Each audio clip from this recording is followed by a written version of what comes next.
dalawang yugto, binungad agad kami ng challenges. Nag-start with, nung nirelease namin yung What, nag-pandemic. And then after that, ang dami namin ginawa. Tapos, nagkaroon na naman ulit ng malaking problema. Yung buong journey ng Ikalimang Yugto talaga puro challenges.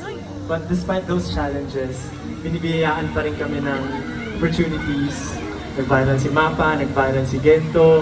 Andyan kayo, patuloy na dumadami. Kasi deserve yun. So yung journey na to talagang something that we can never forget. And sana sa inyo rin, hindi nyo kayo makakalimutan. Hindi ko kayo makakalimutan! Diyan!